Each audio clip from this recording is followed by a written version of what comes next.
1 अहम वरदराजाचार्य शुद्धान दोषहिता गुण्या प्रशस्त गुणयुक्ता सरस्वती देवी वानदेवता नत्वा नमस्कृत्य पाणिनीय प्रवेशाय बालाना पाणिनीय व्याकरण शास्त्रे प्रवेशार्थ। अहम वरदराजाचार्य इति वाक्य में अहम शब्द से यह उद्घाटन होता है कि वार्ताकार स्वयं के बारे में बात कर रहा है।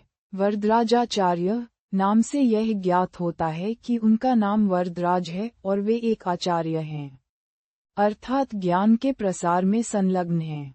संस्कृत में वरद का अर्थ है दान देने वाला और राज का अर्थ है महान या श्रेष्ठ, अतः उनका नाम इस अर्थ में उत्कृष्ट एवं पारस्परिक ज्ञान देने वाले आचार्य के रूप में स्थापित करता है।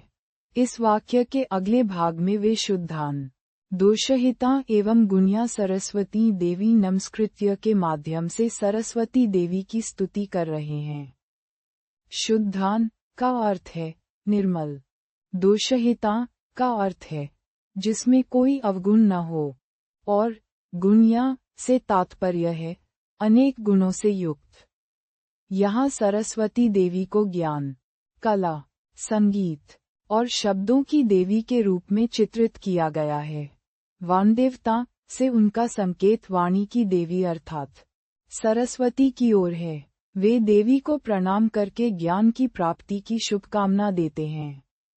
नत्वा शब्द का अर्थ है नमस्कार करके, जिससे ये स्पष्ट होता है कि वे अपनी बातों की शुरुआत देवी को प्रणाम करने से कर रहे हैं, जो कि भारतीय संस्कृति में बहुत महत्वपूर्ण है।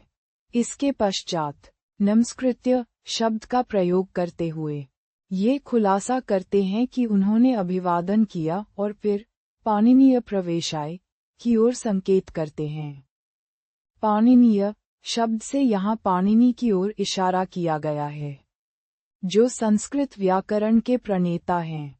प्रवेशाय का अर्थ है प्रवेश करने के लिए, जिससे ये स्पष्ट होता है कि वे बच्चों को पाणिनीय व्याकरण शास्त्र में प्रवेश कराने का प्रयास कर रहे हैं। अंत में बालाना पाणिनीय व्याकरण शास्त्रे प्रवेशार्थ से यह स्पष्ट होता है कि उनका उद्देश्य बालकों को संस्कृत की पाणिनि द्वारा रचित व्याकरण में शिक्षित करना है।